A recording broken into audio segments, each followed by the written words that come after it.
11 каналы күнү бою болгон орчундуу окуяларга токтолот. Алар менен мен Айгерим Жаныкул кыскача тааныштырып өтөйүн.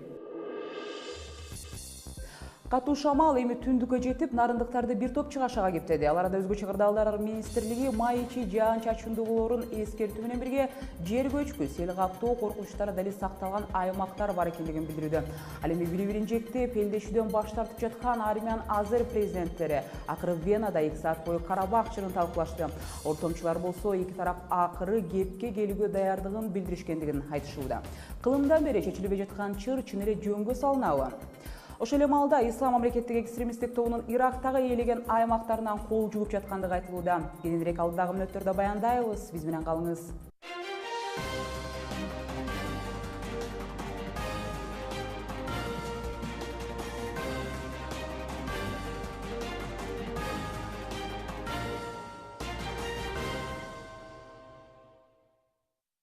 Алды менен жергиликтүү жаңылыктарда Нарындын Атбашы районунда болгон катуу шамал бир катар турак үйлөрдүн чатырларын учуруп кеткенин Өзгөчө Кырдаалдар Министрлигинен билдиришет.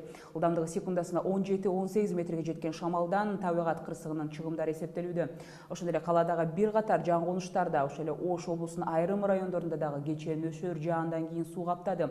Алсак Арча Бешик жан конушунан өткөн ички ирригациялык каналдагы суунун деңгээли көтөрүлүп, коргоо жайы жана жер төлөлөргө суу кирген. Ал эми Ош облусунун Араван районунун Түрк айылында адырлардан түшкөн сел суусу 8 кожолуктон помидор, жүгөрү жана картошка эгилген 5 гектар үлүш жерин сел каптаган. Өзгөчө Кырдаалдар Министрлиги май ичи жаан-чылуулуу өлкө аймагында сел, жер көчкү жүрүү коркунучтары дали сакталаарын эскертет. Маалыматка караганда май айында дагы жааган жамгыр Жалал Абад облусунда нормадан 19% ашса, бул көрсөткүч Баткенде 26% жеткен. Ал эми Талас жана Нарын, Ысык көл облустарында 10 күн ичинде жааган жамгырдын көлөмү 1 айлык норманын чегинде сакталууда. Башка кабарлардан турак жай курулуш кооперативдер коалициясы президентке кайрылышты. Алардын айтымдарында жеткиликтүү турак жай мамлекеттик программасын ишке ашырууга инвестор табылганы менен ага мамлекеттик колдоо керек болууда. Эске салсак, өкмөт бюджеттик кызматкерлердин үйгө болгон муктаждыгын чечүү үчүн 5 жылдык жеткиликтүү турак жай программасын иштеп чыгып жеңилдетилген шартта узак мөөнөттө ипотекалык насыя берерин убадалаган. Муну ишке ашыруу үчүн мамлекеттик ипотекалык компаниясы түзүлгөн болчу. Эреже боюнча мамлекеттик кызматкерлер 3 миллион сомго чейин насыя ала алышат. Анын төлөө мөөнөтү 15 жылга чейин созулмакчы. Азырынча ипотекалык насыя алуучулардын тизмесинде 185 адам турары айтылууда. Программага кирүүнү дагы каалоочулар үчүн каттоо дагы деле уланууда. Акчабыз болсо, үй алабыз десек, үй толтура биякта. Күндөн күнгө бүгүн бар, бүгүн жок болсо эртеңки күнү уже биякта элиттин үйлөр өзүп атат. Аны алайын десең, первоначальный взнос бер дейт. 30% бер или 20% бер дейт. Ага бересиң, нар жакта деген 24 айга или 18 айга бөлүп коет. Биздин ага деген возможность жок да. Ал эми дүйнөдө Азербайжандын башчысы Ильхам Алиев менен Армения президенти Серж Сарксян Венада тоолуу Карабах чыры башталгандан тартып кепке келип, абалды жөнгө салуу боюнча сүйлөштү. Ортомчу болушкан 2 күнүн Минск тобу тараткан маалыматта президенттер согуш отун өчүрүп, чатакты жөнгө салууга ниети бар экендиктерин билдиришкен. Тактап айтканда, күч колдонуунун мындан ары токтотуу үчүн алар жакынкы күндөрү 2 күнүн иликтөө механизмдери боюнча ишти кыска мөөнөттө бүтүрүүгө макул болушту. Карабах чатагы 2016 жылдын 2 апрелде кайрадан башталып, бирок 5 апрелде гана атышууну убактылуу токтотуу боюнча мунасага келишкен. Азербайжандын коргоо министрлиги дагы Армения дагы бири-бирин ок атууну убактылуу токтотуу боюнча келишимди бузду деп айыптап келишкен. Бириккен Улуттар уюмунун маалыматы боюнча чыр чатактын айынан 33 адам каза болуп, дагы 200дөй жаракат алган. Жана ушундай эле теманы улай, дал ушул Венада Франция, Германия, Орусиянын тышкы иштер министрлеринин башчылары Сириядагы жана Ирактагы абалды ортого салышууда. Ок атышууну токтотуу боюнча сүйлөшүүлөр уланып жаткан чакта АКШнын Ирактагы 45% аймагы Ислам мамлекетинин контролдугунан четтетилгендигин билдирди. Жикчилдер Багдадтагы мунай өндүргөн аймактардан кол жууганын Пентагондун өкүлү Питер Кук билдирет. Ошол эле маалда Вашингтон соңку кездери өкмөт менен оппозициянын тиреши бир аз азайганын кошумчалады. Ошондой эле Америка Кошмо Штаты жетектеген коалиция Сириядагы Ракка менен Ирактагы Мосул шаарларын бошотууга аракет жасап жаткандыгы айтылат.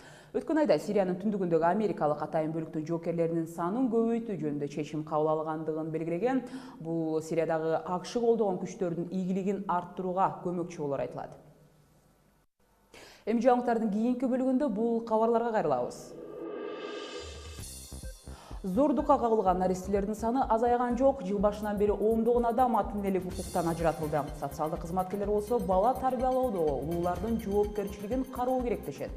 Ал эми чүй борунда жашаган этникалык кыргыздар үй жайсыз кыйналышкандарын айтышып арызданышууда.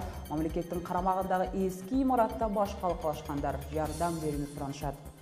Бул арада жаздын келиши менен Жашыл Бишкек фестиваль өткөнүп турат. Шаардын көрүнүшүнө, андагы сейил бактарга, көчөттөрдүн тагдырына кайдыгер эмес, кала тургундары дагы бул иш-чара катышса болот.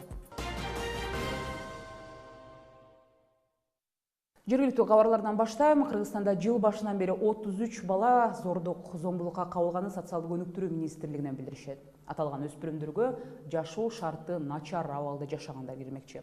Социалдык кызматкерлердин маалыматына караганда, ур токмокко кабылган наристелер көбүнчө тууган уруктары, чоң энелери же болбосо ата энелеринин запкы жешет. Адистер муну үй бүлөдөгү бала тарбиялоодогу кепилдиктин алсызданышы менен түшүндүрүшүүдө.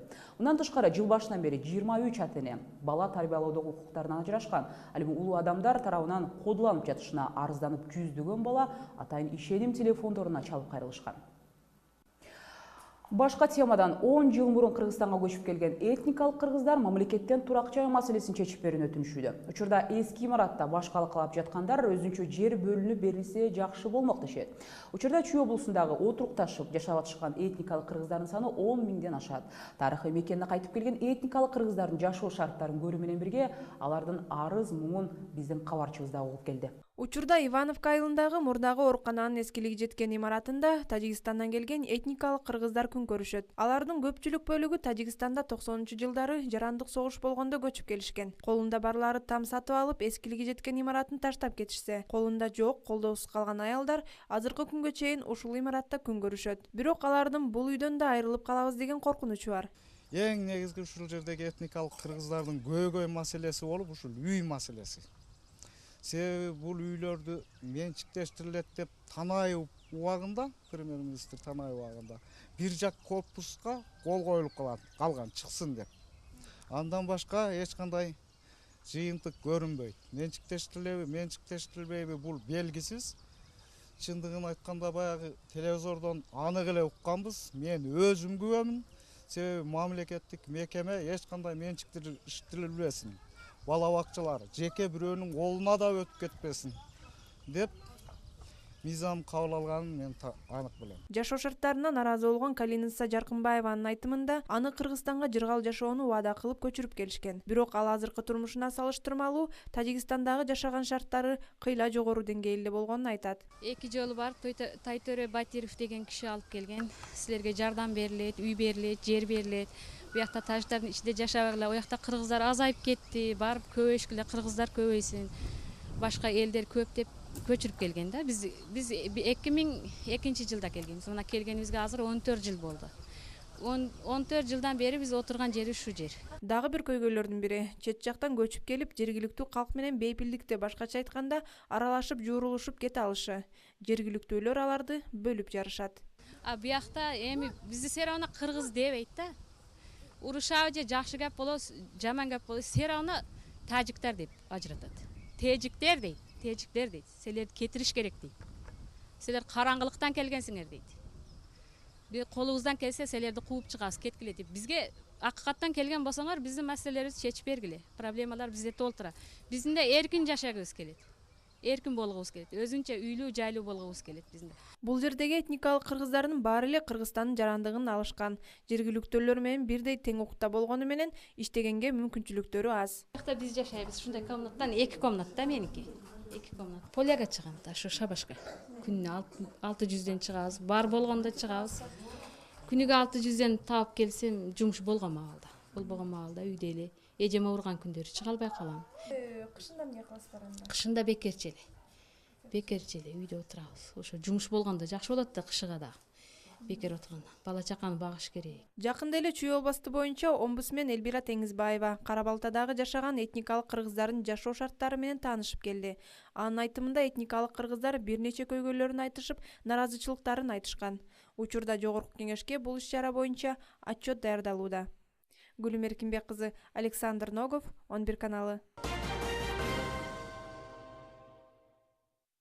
Кайрылман статусун алган этникалык кыргыздар тууралуу кебиз улантабыз. 11 каналынын бүгүнкү коногу Акыйкатчы институтунун өкүлү Эльвира Теңизбекова. Белекетейин учурда омбудсмен дал ушул тарыхый мекенине кайтып келген кыргыздар тууралуу баяндама даярдап жатат. Эльвира айым, куш келипсиз биздин студияга. Айтсаңыз, сиз Кара-Балтада Тажикстандан келген этникалык кыргыздардын жашоо шарттарын көрүп келдиңиз жакында эле. Бул тууралуу биздин кабарыбыз бар. Алар сизге бир нече көйгөйлөрүн айтышыптыр. Анан алардын негизинде омбудсмен институту жогорку кеңешке отчет даярдап жаткан экен. Ошол отчетто эмнелер камтылган? Биз өзүбүз ушул Акыйкатчы институту 2016-жылга ушул этникалык кыргыздардын жашоосун, турмушун байкоолуктөө жүргүзүүнү пландаштырганбыз да. Ошол пландын негизинде биз ушул Кыргызстанда бүт областта ошол байкоолуктөөнү жүргүздүк. Чүй областында дагы жүргүздүк. Ошол Чүй областында байкоо жүргүзгөндө 30 миң кайрылмандар жашайт экен. Ошол алар 93-94 жылдардан бери келишкен кайрылмандар. Ошол кайрылмандарды жашоосун иликтөө боюнча ошол биз Ивановка, Красная речка, анан ошол Кара-Балта шаарына келип жолуктук. Ошол жолукканда ошолордун лидерлери менен, жергиликтүү органдардын жетекчилери менен жолуктук. Кара-Балта шаарында 93, 94, 95 жылдан бери келип жашаган ошол бала бакча, Солнышко деген бала бакчада ушул убакка чейин ошол этникалык кыргыздар жашап атышыптыр. Алар 22 үй бүлө экен. Ушул убакка чейин жер тилкеси берилбей, ушулордун жашай турган жери жок, ошол жерде жашап атышыптыр. Негизи бир эле Тажикстандан эмес, башка деле мамлекеттен келген этникалык кыргыздар ошол кайрылмандардан арыз түшөт да. Кандай укук бузуулар боюнча ошол арыздар келип түшүүдө? Документ маселеси эске алынбаганда да. Эми жалпы жонунан алганда ошол социалдык кепилдиктердин баары тең аткарылып эле жатыптыр. Ошол биз лидерлери менен жолукканда алар бизге биздин өкмөттүн жетекчилерине чоң рахматын айтып атышты. Жардам бердиңер, жардам берип атасыңар деп. Бирок ошол эки көйгөйлүү маселелери бар экен. Ошол бир маселеси бул прописка маселеси экен. Мун үчүн дегенде алар ошол алыс жактан келгенде булардын жакындары жок, туугандары жок. Биздин Кыргызстандын немеси боюнча граждандык паспорт алууда ошол прописканы керектешет да. Бирок ошол прописка турган жерлери жок, тааныштары жок, ошол абдан кыйынчылыкты тууп атыптыр да ошол прописка маселеси. Анан экинчи маселе бул штраф маселеси. Штраф ошол алар кайрылмандар статусун алганда булар чет элдик мамлекет деп саналышат да биздин жарандыкты алгычакта. Анан ошол биздин административдик кодексте 309-беренеде чет элдик жарандардын мөөнөтү өтүп кетсе, ошол регистрацияга мөөнөтү өтүп кетсе, ошол 10 миң сомдук штрафты төлөшөт да. Ошол 10 миң сомдук штраф биздин кайрылмандар үчүн абдан чоң сумма болуп жатат. Ошон үчүн ошолор бизге кайрылып атышат. Ошону бизге чечип бергиле. Эмне үчүн дегенде алар алыс жактан келгенде акчалары жок, жумуштары жок, кыйналган болуп атышат да ошол. Дагы бир суроо, негизи кайрылман деген макам эмне артыкчылык берет? Аны менен кандай укуктарды алса болот? Кайрылман деген статус бул ошол биринчиден жарандык ала электе ала турган статус. Бул жеңилдетүү, ошол жарандыкты алганга жеңилдетүү берилет.